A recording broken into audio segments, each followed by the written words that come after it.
Bayangkan sebuah fajar yang menyingsing di kota suci Yerusalem. Suara azan subuh menggema dari menara Masjid Al-Aqsa, bercampur dengan kicau burung yang terbang melintasi langit timur.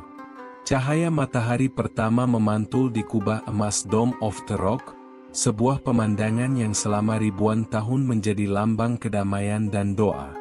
Namun, di balik keindahan itu, langkah-langkah kasar tentara bersenjata berat memecah keheningan. Suara sepatu bot menghantam jalanan batu tua. Teriakan dan bentakan mengiringi jamaah yang hendak masuk untuk beribadah. Anak-anak kecil yang membawa mushaf kecil di tangan mereka, mendapati pintu masjid ditutup rantai dan dijaga tentara. Palestina, tanah para nabi. Tempat di mana Nabi Ibrahim pernah berpijak, Nabi Daud memerintah, Nabi Isa menyebarkan ajaran kasih, dan dari situlah Rasulullah melakukan Isra dan Mi'raj. Tanah suci yang seharusnya menjadi simbol rahmat dan persaudaraan, kini berubah menjadi simbol luka, darah, dan air mata. Pertanyaannya, bagaimana bisa sebuah bangsa yang hidup damai di tanahnya sendiri, berubah menjadi bangsa yang tercerai-berai, terusir, dan dijajah? Bagaimana mungkin sebuah proyek kolonial bernama Israel mampu merebut tanah suci ini dan menjadikannya penjara terbesar di dunia bagi penduduknya sendiri? Inilah kisah panjang yang akan kita telusuri. Sebuah kisah tentang tanah yang dirampas, rakyat yang dilupakan, dan perlawanan yang tidak pernah padam. Bab 1, Palestina sebelum penjajahan. Bayangkan sebuah sore di pasar kota Yerusalem pada abad ke-18. Jalan-jalan sempit dipenuhi pedagang yang menawarkan kurma segar, zaitun, kain sutra, dan keramik berwarna-warni. Aroma rempah dari Damaskus bercampur dengan wangi kopi Yaman yang baru diseduh di warung-warung kecil. Di antara keramaian itu, orang-orang Arab Muslim, Kristen, dan Yahudi berjalan berdampingan, bercakap-cakap dengan bahasa Arab yang sama, tanpa rasa curiga, tanpa dinding pembatas. Inilah Palestina sebelum penjajahan Eropa dan proyek Zionis merusak harmoni itu. 1. Kehidupan di bawah Daulah Utsmaniyah. Sejak abad ke-16, Palestina menjadi bagian dari kekuasaan Ottoman. Secara administratif, ia masuk ke dalam wilayah Suriah, Bilad al-Syam. Yerusalem saat itu bukan ibu kota besar, melainkan kota suci yang dihormati. Pemerintahan Ottoman membangun infrastruktur, jalan, sekolah, rumah sakit, dan sistem hukum berbasis syariat Islam yang menjamin kebebasan beragama. Ulama Islam, imam Kristen, dan rabbi Yahudi memiliki ruang masing-masing untuk beribadah. Masjid Al-Aqsa tetap ramai dengan jamaah, sementara gereja Makam Kudus dijaga dan dihormati. Bahkan ada tradisi kuno di mana kunci gereja itu dipegang oleh keluarga Muslim Yerusalem sebagai simbol harmoni. 2. Komposisi penduduk Palestina. Pada abad ke-19, catatan sejarah menunjukkan bahwa penduduk Palestina terdiri dari 87% Muslim, 10% Kristen Arab, dan 3% Yahudi lokal. Yahudi yang ada kala itu adalah komunitas kecil yang sudah hidup ratusan tahun di Palestina, berbeda dengan imigran Eropa yang baru datang kemudian. Tidak ada konflik besar antara mereka. Orang-orang Palestina adalah petani, pedagang, ulama, dan pengrajin. Mereka menanam gandum di dataran tinggi, zaitun di perbukitan, kurma di lembah Yordan, dan buah-buahan Mediterania di sepanjang pesisir. Palestina juga menjadi jalur perdagangan penting antara Mesir, Suriah, dan Anatolia. 3. Spiritualitas Palestina. Selain ekonomi, Palestina adalah pusat spiritualitas dunia. Ribuan peziarah datang setiap tahun ke Yerusalem. Umat Islam mengunjungi Masjid Al-Aqsa, umat Kristen mendatangi gereja Makam Kudus, dan Yahudi berdoa di dekat sisa tembok Baitul Maqdis. Yerusalem hidup dari doa dan ziarah, serta dihormati semua agama. Tidak ada narasi bahwa Palestina, tanah kosong, atau tidak berpenghuni. Itu hanyalah propaganda Zionis yang lahir di Eropa. Pada kenyataannya, Palestina adalah negeri yang hidup, penuh manusia, budaya, dan sejarah. 4. Harmoni yang hilang. Kehidupan damai ini mulai terguncang ketika Eropa memasuki era kolonialisme. Inggris dan Perancis berebut pengaruh di Timur Tengah. Revolusi industri membuat Eropa haus jalur dagang dan sumber daya. Palestina, yang berada di jalur strategis antara Asia, Afrika, dan Eropa, menjadi incaran. Namun yang lebih parah, pada akhir abad ke-19, lahir ideologi Zionisme di Eropa. Dari sinilah harmoni berabad-abad di Palestina mulai terancam. Bab 2, Zionisme Modern. 1. Latar belakang Yahudi di Eropa. Pada abad ke-19, komunitas Yahudi di Eropa hidup dalam kondisi sulit. Mereka menghadapi diskriminasi, pengasingan, bahkan pembantaian, pogrom, di Rusia dan Eropa Timur. Kaum Yahudi Eropa mencari solusi untuk mengakhiri penderitaan diaspora mereka. Namun, alih-alih berjuang untuk hidup setara di negara-negara Eropa, sebagian elit Yahudi memunculkan ide baru, membentuk negara sendiri. 2. Theodor Herzl dan lahirnya Zionisme. Tokoh paling berpengaruh adalah Theodor Herzl. Pada 1896, ia menulis buku Der Judenstaat, Negara Yahudi. Herzl menegaskan bahwa satu-satunya jalan keluar bagi Yahudi adalah membangun negara bangsa sendiri. Setahun kemudian, tahun 1897, Herzl mengadakan Kongres Zionis pertama di Basel, Swiss. Di kongres itulah lahir program besar, mendirikan tanah air Yahudi di Palestina. Herzl menulis dalam catatannya, "Di Basel saya mendirikan negara Yahudi. Jika saya katakan ini sekarang, semua orang akan menertawakan saya. Tetapi dalam 5 tahun, atau paling lama 50 tahun, semua orang akan melihatnya." 3. Tanah tanpa bangsa untuk bangsa tanpa tanah. Slogan propaganda Zionis berbunyi, "A land without people for a people without a land." Padahal kenyataannya, Palestina dihuni oleh jutaan orang Arab, Muslim dan Kristen, yang telah tinggal di sana berabad-abad. Klaim ini adalah kebohongan besar yang sengaja diciptakan untuk membenarkan kolonialisme. 4. Hubungan dengan kekuatan kolonial. Gerakan Zionis sadar, mereka tidak mungkin membangun negara tanpa dukungan kekuatan besar. Maka mereka melobi Inggris dan negara-negara Eropa. Inggris, yang saat itu mengincar jalur strategis ke India, melihat Zionisme sebagai sekutu potensial. Kolaborasi inilah yang kemudian melahirkan Deklarasi Balfour tahun 1917, di mana Inggris menjanjikan tanah Palestina kepada Yahudi, meski bukan miliknya. 5. Awal migrasi Yahudi. Sejak akhir abad ke-19, gelombang pertama imigran Yahudi dari Eropa Timur mulai masuk ke Palestina. Mereka membeli tanah dari tuan tanah Ottoman, sering dengan dukungan uang Eropa, lalu mengusir petani Arab yang sudah tinggal di sana turun-temurun. Desa-desa Palestina mulai kehilangan lahannya.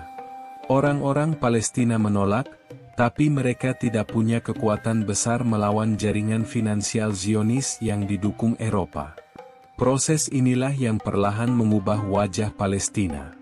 6. Zionisme, proyek kolonial sekuler. Penting dicatat, Zionisme bukanlah gerakan agama. Banyak rabbi Yahudi Ortodoks saat itu menolak Zionisme, karena mereka percaya kembalinya Yahudi ke Tanah Suci hanya bisa terjadi dengan izin Tuhan, bukan lewat kolonialisme.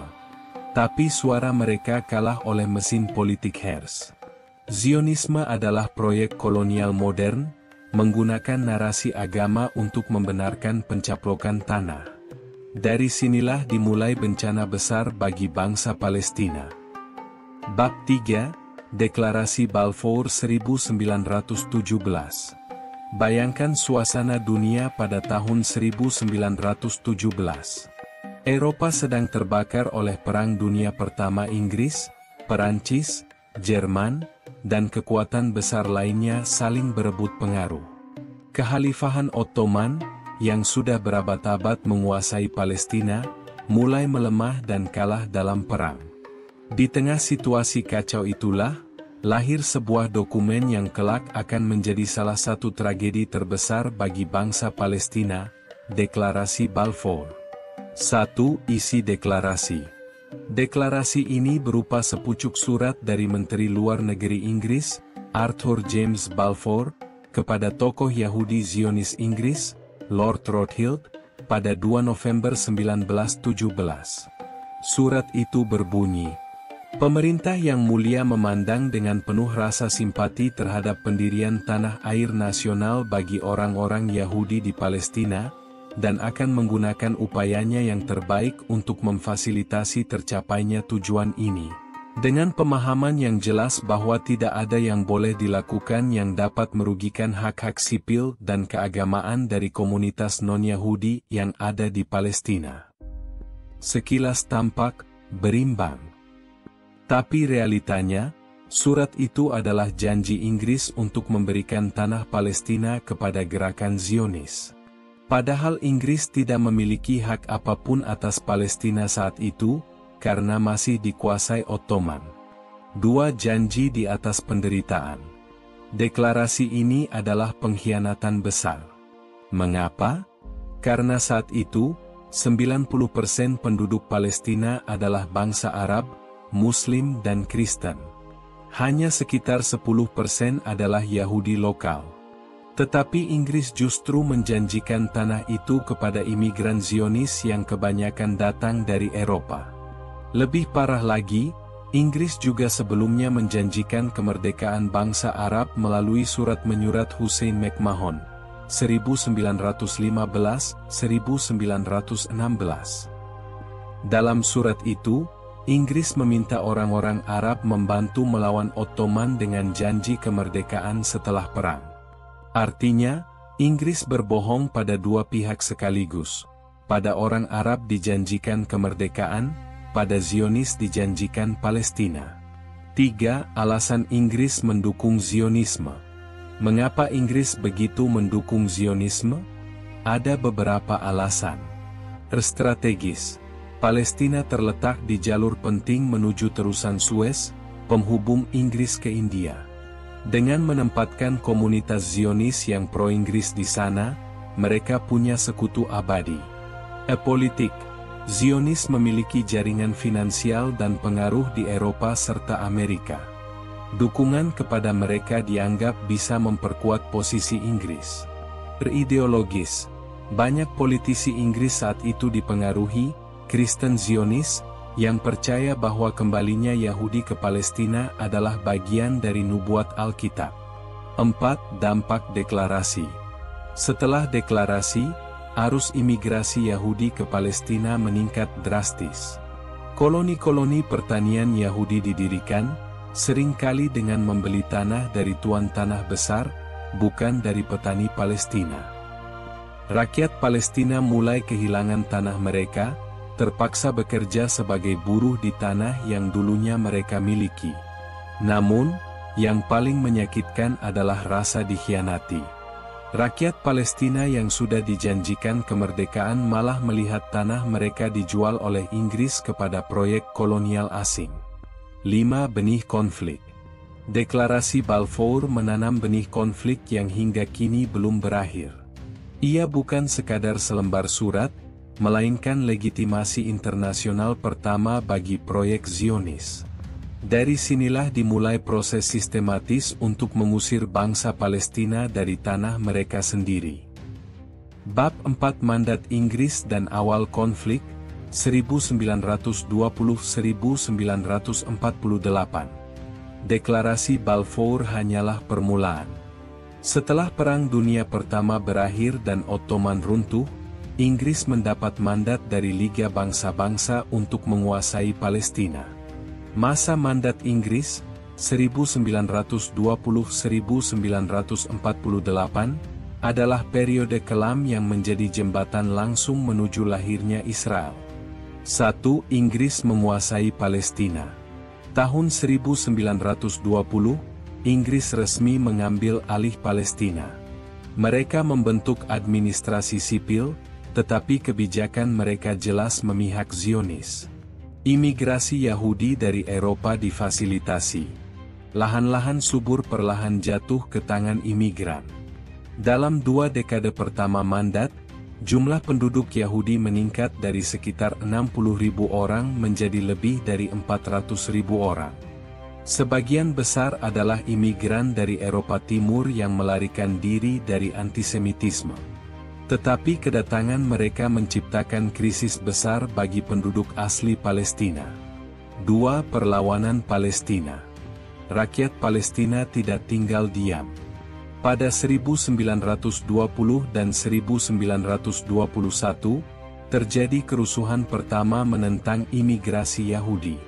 Pada 1929, pecah pertempuran besar di Yerusalem, terutama terkait akses ke Tembok Al-Burak, disebut Tembok Ratapan, oleh Yahudi. Ratusan orang tewas. Puncaknya adalah pemberontakan besar Palestina, 1936-1939. Selama 3 tahun, rakyat Palestina melakukan mogok massal, boikot ekonomi, dan perlawanan bersenjata melawan Inggris dan Zionis. Tetapi pemberontakan ini dipadamkan dengan brutal, ribuan orang Palestina dibunuh, ditangkap, atau diasingkan. 3. Kolaborasi Inggris-Zionis. Sementara rakyat Palestina ditekan, Zionis justru dipersenjatai dan dilatih. Milisi Zionis seperti Haganah dibentuk dengan restu Inggris. Bahkan, saat Perang Dunia Kedua, Inggris menggunakan pasukan Zionis sebagai sekutu. Hal ini memberi Zionis pengalaman militer yang kelak mereka gunakan untuk merebut Palestina. 4. Tragedi Deir Yassin dan Jalan ke Nakba. Menjelang akhir mandat Inggris, ketegangan semakin parah. Pada 1947, PBB mengeluarkan resolusi 181 yang membagi Palestina menjadi 2, 1 untuk Yahudi, 1 untuk Arab. Padahal, orang Yahudi saat itu hanya memiliki 7% tanah Palestina, tetapi mereka diberi 55% wilayah. Rakyat Palestina menolak, karena jelas itu tidak adil. Konflik pecah, dan milisi Zionis melancarkan kampanye teror. Salah satu peristiwa paling mengerikan adalah pembantaian Deir Yassin, April 1948, di mana lebih dari 100 warga desa Palestina dibunuh secara brutal. Tragedi ini menimbulkan gelombang ketakutan. Ratusan ribu rakyat Palestina melarikan diri, membuka jalan bagi Zionis untuk mendirikan negara Israel pada Mei 1948. Inilah awal Nakba, malapetaka, pengusiran besar-besaran bangsa Palestina dari tanah mereka. Bab 5, Tragedi Nakba 1948, malapetaka yang membentuk luka Palestina. Bayangkan sebuah desa kecil di Palestina pada musim semi tahun 1948. Pohon zaitun sedang berbuah, anak-anak berlari di ladang, perempuan menyiapkan roti di tungku tanah. Hidup sederhana itu tiba-tiba hancur ketika milisi bersenjata Zionis datang membawa senapan, granat, dan api. Inilah awal dari Nakba, kata dalam bahasa Arab yang berarti malapetaka. 1. Latar belakang Nakba. Setelah PBB mengeluarkan resolusi 181 pada November 1947, Palestina diguncang konflik. Rakyat Palestina menolak rencana pembagian wilayah yang tidak adil. Yahudi diberi 55% tanah, padahal mereka hanya 7% populasi dan pemilik 7% tanah. Arab yang 90% penduduknya hanya diberi 45%. Milisi Zionis, seperti Haganah, Irgun, dan Lehi, meluncurkan operasi militer sistematis untuk mengusir rakyat Palestina dari tanah mereka. 2. Strategi pembersihan etnis. Dokumen militer Zionis menyebutkan, Plan Dalet, Rencana D, sebuah rencana rahasia untuk menguasai sebanyak mungkin wilayah sebelum berakhirnya mandat Inggris. Caranya, menyerang desa-desa Arab, membakar rumah, membantai penduduk, dan menciptakan kepanikan agar rakyat Palestina melarikan diri. 3. Pembantaian Deir Yassin. Peristiwa paling terkenal terjadi di Deir Yassin, sebuah desa dekat Yerusalem, pada 9 April 1948. Milisi Irgun dan Lehi menyerbu, membantai lebih dari 100 warga, laki-laki, perempuan, anak-anak, bahkan orang tua. Mayat mereka dipamerkan untuk menakut-nakuti desa-desa lain. Deir Yassin menjadi simbol teror. Setelah itu, puluhan ribu rakyat Palestina panik dan mengungsi, takut hal serupa menimpa mereka. 4. Eksodus massal. Antara 1947-1949, sekitar 750.000 rakyat Palestina terusir dari rumah mereka. Lebih dari 500 desa Palestina dihancurkan, banyak yang dihapus total dari peta, diganti dengan nama baru Yahudi. Keluarga Palestina yang lari membawa kunci rumah mereka, berharap bisa kembali suatu hari. Hingga kini, kunci-kunci itu masih disimpan anak cucu mereka di kamp pengungsian, simbol rumah yang hilang. 5. Deklarasi Negara Israel. Pada 14 Mei 1948, David Ben-Gurion memproklamasikan berdirinya negara Israel. Sehari setelahnya, negara-negara Arab, Mesir, Yordania, Suriah, Irak, mengirim pasukan untuk membantu Palestina. Namun perang itu justru dimanfaatkan Zionis untuk memperluas wilayah lebih jauh. Hasilnya, Israel menguasai 78% tanah Palestina. Rakyat Palestina tersisa hanya di jalur Gaza, tepi barat, dan Yerusalem Timur. 6. Awal diaspora Palestina. Ratusan ribu pengungsi Palestina tersebar ke Lebanon, Suriah, Yordania, dan Mesir. Mereka tinggal di tenda-tenda darurat, yang hingga kini berubah menjadi kamp pengungsian permanen. Generasi demi generasi lahir di pengasingan tanpa pernah kembali ke rumah. 7. Luka yang tidak pernah sembuh. Nakba bukan sekadar sejarah. Ia adalah luka yang diwariskan. Setiap keluarga Palestina punya cerita, kakek yang dibunuh, nenek yang diusir, desa yang hilang. Nakba menjadi fondasi penderitaan Palestina hingga hari ini. Bab 6. Perang 1967, kehilangan Al-Quds. Hanya 2 dekade setelah Nakba, tragedi lain menimpa Palestina. Tahun 1967, dalam perang singkat yang hanya berlangsung 6 hari, Israel berhasil merebut sisa tanah Palestina dan menancapkan kuku penjajahannya lebih dalam. 1. Latar belakang perang. Ketegangan meningkat sejak awal 1960-an. Israel semakin agresif, sementara negara-negara Arab mencoba menggalang kekuatan. Presiden Mesir, Gamal Abdel Nasser, menutup terusan Suez bagi Israel dan mengusir pasukan penjaga PBB dari Sinai. Israel menanggapinya dengan mempersiapkan perang. 2. Serangan kilat Israel. Pada 5 Juni 1967, Israel melancarkan serangan mendadak ke pangkalan udara Mesir, Suriah, dan Yordania. Dalam beberapa jam, Angkatan Udara Arab lumpuh. Israel kemudian dengan cepat merebut wilayah darat. 3. Hasil perang 6 hari. Dalam 6 hari saja, Israel menguasai wilayah luas. Di Yerusalem Timur, tepi barat, dan Gaza, sisa tanah Palestina. Dataran tinggi Golan milik Suriah. Semua semenanjung Sinai milik Mesir dikembalikan 1982. 4. Kehilangan Al-Quds. Yang paling menyakitkan, Yerusalem Timur, termasuk kota tua dan Masjid Al-Aqsa, jatuh ke tangan Israel. Tentara Israel memasang bendera di tembok Al-Burak, meneriakkan, Gunung Kuil ada di tangan kita. Bagi umat Islam, ini adalah luka yang dalam. Masjid Al-Aqsa, kiblat pertama umat Islam, berada di bawah kendali penjajah. 5. Nasib rakyat Palestina. Lebih dari 300.000 warga Palestina kembali mengungsi akibat perang ini. Mereka terusir dari tepi barat dan Gaza. Israel membangun permukiman baru di tanah yang direbut, memaksa rakyat Palestina hidup di bawah pemerintahan militer. 6. Reaksi dunia Islam. Dunia Islam terkejut.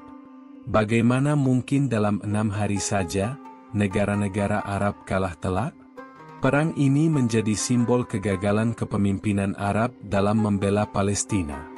Dari sinilah muncul kesadaran baru, perlawanan tidak bisa hanya mengandalkan negara Arab, tapi harus lahir dari rakyat Palestina sendiri. 7. Awal perlawanan modern. Pasca 1967, lahirlah berbagai kelompok perlawanan Palestina. PLO, Palestine Liberation Organization, yang dipimpin Yasser Arafat menjadi simbol perjuangan. Dari kamp-kamp pengungsi, rakyat Palestina mulai mengangkat senjata, meski sederhana. 8. Luka Al-Aqsa.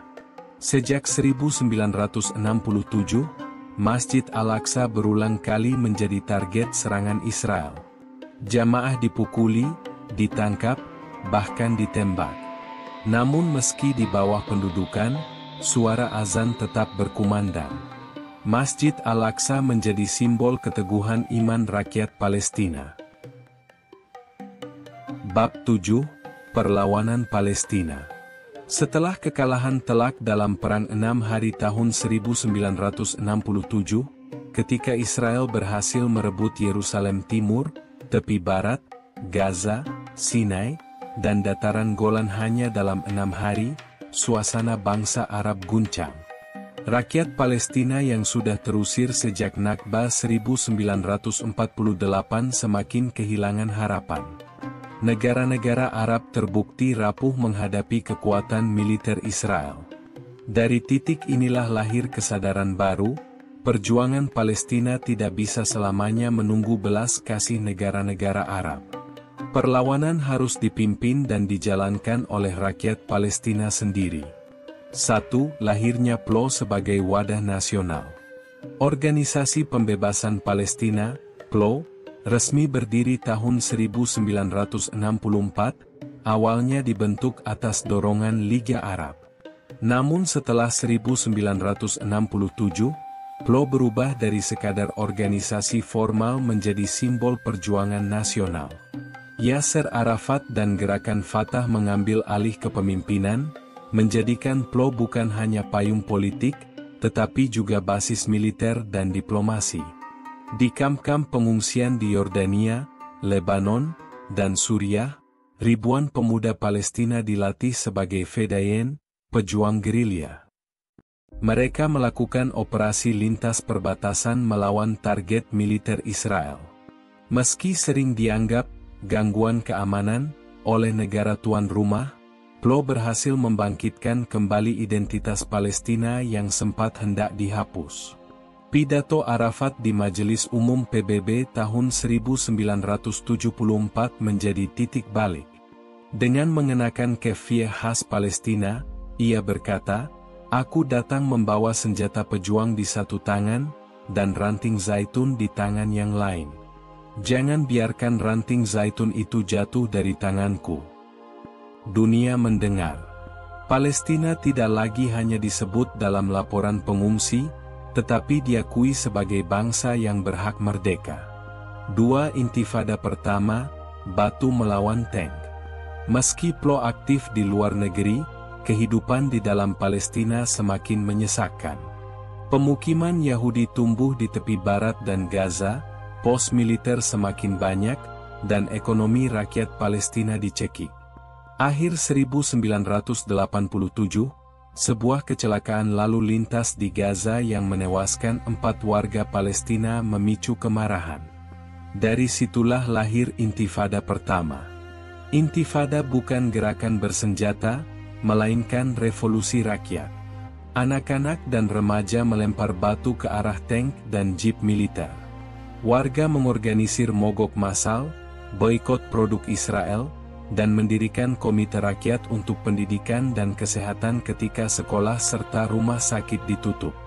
Media internasional menyorot gambar bocah Palestina melawan tentara bersenjata lengkap, kontras yang membuka mata dunia. Bagi Israel, Intifada adalah tantangan politik besar. Dunia melihat bahwa konflik Palestina bukan sekadar perang antar negara, melainkan penindasan terhadap rakyat sipil.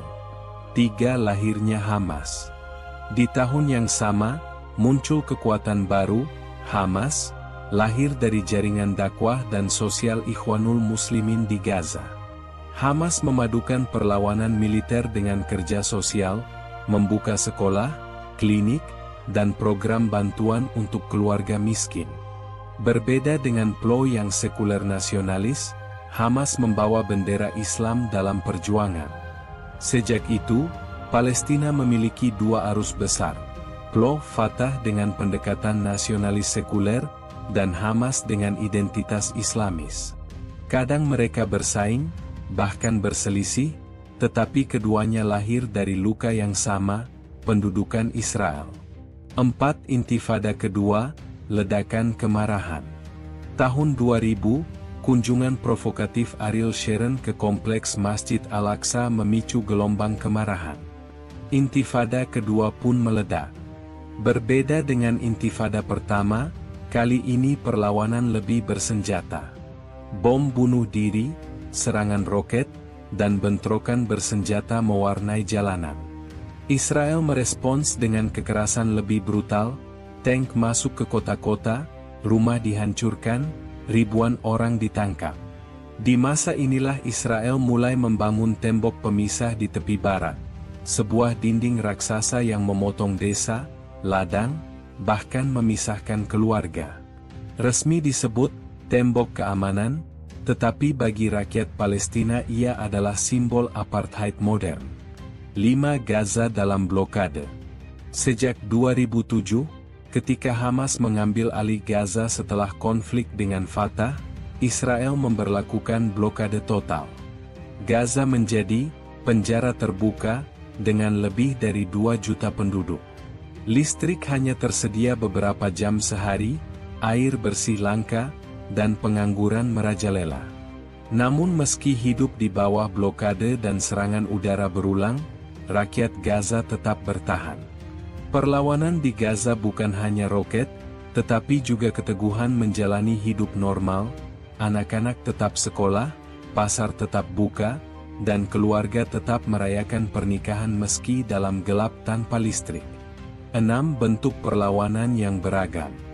Perlawanan Palestina hari ini hadir dalam berbagai bentuk. Perlawanan bersenjata oleh Hamas, Jihad Islami, dan kelompok lain. Perlawanan sipil lewat aksi mingguan di desa Beyelim, dan Nabi Saleh menentang perampasan tanah. Gerakan internasional seperti BDS, boikot, divestasi, sanksi, yang menyerukan tekanan ekonomi terhadap Israel. Perlawanan budaya lewat seni, puisi, musik, dan mural di kamp pengungsian.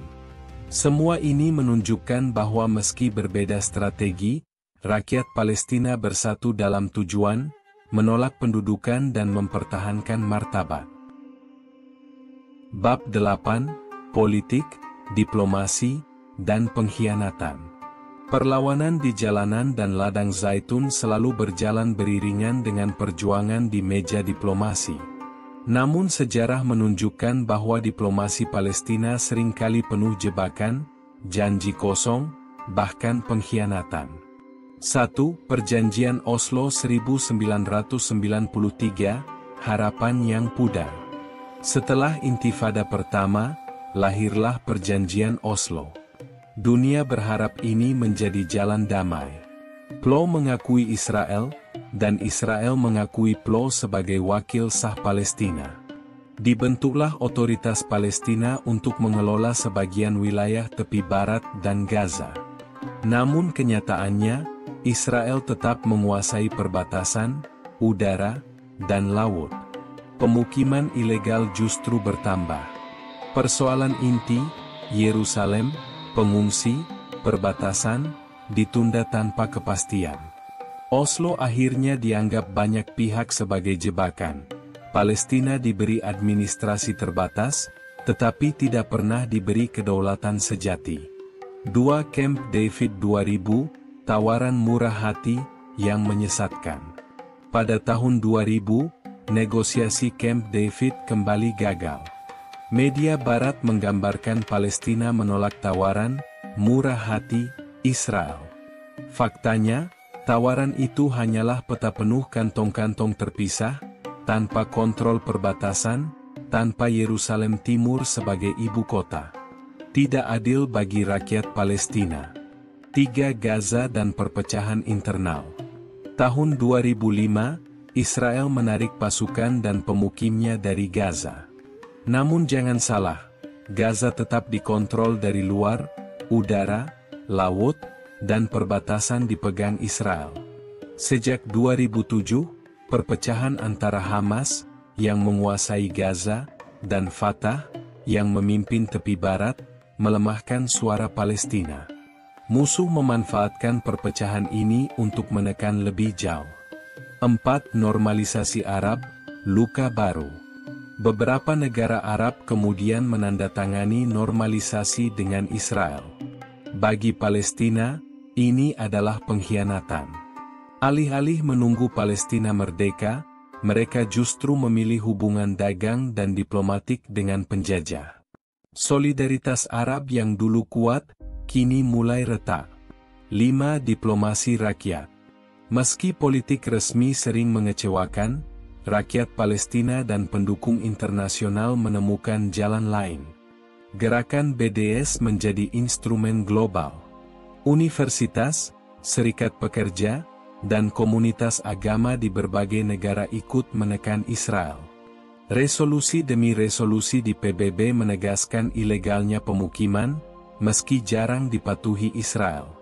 6. Pengkhianatan yang berulang. Dari Balfour 1917, Mandat Inggris, Pembagian PBB 1947, Oslo 1993, hingga normalisasi Arab, sejarah diplomasi Palestina dipenuhi pengkhianatan. Namun meski dikhianati berkali-kali, bangsa Palestina tetap bertahan, tidak menyerah, dan terus menuntut hak mereka. Bab 9 Kehidupan di bawah penjajahan. Jika ingin memahami penderitaan Palestina hari ini, kita harus melihat kehidupan sehari-hari rakyatnya di bawah penjajahan. Pendudukan Israel bukan hanya soal garis batas di peta, melainkan sebuah sistem yang mengatur hidup setiap orang Palestina dari lahir hingga mati. Di Gaza, lebih dari 2 juta jiwa hidup dalam wilayah sempit yang disebut para pengamat sebagai penjara terbuka terbesar di dunia. Sejak tahun 2007, Israel memberlakukan blokade penuh dari darat, laut, dan udara. Akibatnya, listrik hanya menyala beberapa jam sehari, air bersih sangat terbatas, rumah sakit kekurangan obat-obatan, dan ribuan anak-anak tumbuh dengan trauma akibat serangan udara yang berulang. Setiap beberapa tahun sekali, Gaza dihantam operasi militer besar yang meratakan rumah, sekolah, bahkan masjid. Namun meski reruntuhan menjadi pemandangan biasa, rakyat Gaza tetap bertahan dengan keyakinan yang kuat. Di tepi barat, kehidupan tidak kalah berat. Rakyat Palestina harus melewati ratusan pos pemeriksaan militer hanya untuk pergi ke sekolah, bekerja, atau berobat. Jalan-jalan utama dipisahkan, jalur cepat untuk pemukim Yahudi, sementara orang Palestina harus memutar jauh. Sebuah tembok besar setinggi 8 meter membelah desa-desa, memisahkan petani dari ladang zaitun mereka. Banyak keluarga harus menyaksikan tanahnya diambil paksa untuk membangun pemukiman ilegal. Kota Yerusalem Timur pun tidak luput. Rumah-rumah warga Palestina digusur dengan alasan hukum yang rumit. Sementara itu, izin membangun hampir mustahil didapatkan, sehingga banyak keluarga harus tinggal berdesakan atau membangun rumah tanpa izin, yang sewaktu-waktu bisa dihancurkan. Masjid Al-Aqsa terus-menerus dijadikan sasaran provokasi, dengan jamaah dipukul, ditangkap, bahkan ditembak di dalam kompleks suci. Kehidupan di bawah pendudukan bukan sekadar penderitaan fisik, tetapi juga psikologis. Anak-anak Palestina tumbuh dengan suara drone di langit, gas air mata di jalanan, dan trauma kehilangan keluarga. Namun di balik itu, ada ketabahan luar biasa, anak-anak tetap pergi sekolah, meski harus melewati tentara bersenjata, keluarga tetap merayakan pernikahan, meski listrik padam, masyarakat tetap menanam zaitun, meski pohonnya berkali-kali ditebang. Kehidupan di bawah pendudukan adalah ujian panjang. Namun justru dari penderitaan itu lahir kekuatan. Palestina tetap hidup, meski setiap hari berusaha dipadamkan. Bab 10. Palestina dalam hati umat Islam. Palestina bukan hanya isu politik. Ia adalah bagian dari iman umat Islam. Al-Quds, dengan Masjid Al-Aqsa sebagai jantungnya, memiliki kedudukan yang sangat mulia dalam sejarah Islam. Masjid Al-Aqsa adalah kiblat pertama umat Islam sebelum Ka'bah. Dari sinilah Rasulullah melakukan Isra, Mi'raj, naik ke langit menerima perintah sholat. Dalam banyak hadits, Nabi menekankan keutamaan Masjid Al-Aqsa, menjadikannya salah satu dari 3 masjid yang disarankan untuk diziarahi. Bagi umat Islam, membela Palestina bukan sekadar membela sebuah bangsa, tetapi membela kehormatan agama. Penjajahan Israel atas Al-Quds adalah penistaan terhadap warisan para nabi. Oleh karena itu, dukungan terhadap Palestina selalu menggema dari Jakarta, Kairo, Istanbul, hingga Rabat. Namun Palestina juga memiliki makna universal. Bagi umat Kristen, Yerusalem adalah tempat Yesus diangkat ke langit. Bagi Yahudi, kota itu memiliki sejarah leluhur. Seharusnya kota ini menjadi simbol persaudaraan. Tetapi penjajahan Israel mengubahnya menjadi kota yang penuh dinding, tentara, dan diskriminasi. Palestina dalam hati umat Islam adalah amanah. Setiap doa setelah sholat, setiap khutbah Jumat, setiap aksi solidaritas, adalah bukti bahwa umat ini tidak melupakan Al-Quds. Meski politik dunia sering mengkhianati Palestina, hati umat Islam tetap setia. Penutup, pesan abadi dari Palestina. Perjalanan panjang Palestina adalah cermin ketidakadilan dunia modern. Dari Deklarasi Balfour, Nakba 1948, Perang 1967, hingga blokade Gaza, cerita yang sama berulang, penjajahan, pengusiran, dan perlawanan. Namun ada satu hal yang tidak pernah berhasil dihapus, keteguhan rakyat Palestina. Mereka mungkin kehilangan rumah, tanah, bahkan nyawa, tetapi tidak pernah kehilangan keyakinan. Israel bisa membangun tembok setinggi apapun, tetapi tidak bisa menembok ingatan. Mereka bisa mengganti nama desa dengan bahasa Ibrani, tetapi tidak bisa menghapus kunci tua yang masih disimpan di saku para pengungsi. Mereka bisa memenjara tubuh, tetapi tidak bisa memenjarakan doa. Palestina mengajarkan pada dunia bahwa melawan penjajahan adalah kewajiban. Bahwa tanah suci bukan milik penjajah, tetapi milik bangsa yang menjaganya turun-temurun. Dan bahwa umat Islam tidak boleh diam ketika Al-Aqsa berada di bawah laras senapan. Penjajahan tidak akan abadi. Seperti apartheid di Afrika Selatan yang akhirnya runtuh, Seperti kolonialisme di Asia Afrika yang akhirnya pergi, Palestina pun suatu hari akan merdeka. Pesan terakhir, Palestina bukan sekadar konflik regional. Ia adalah ukuran nurani manusia. Jika dunia membiarkan Palestina, maka dunia sedang membiarkan keadilan mati.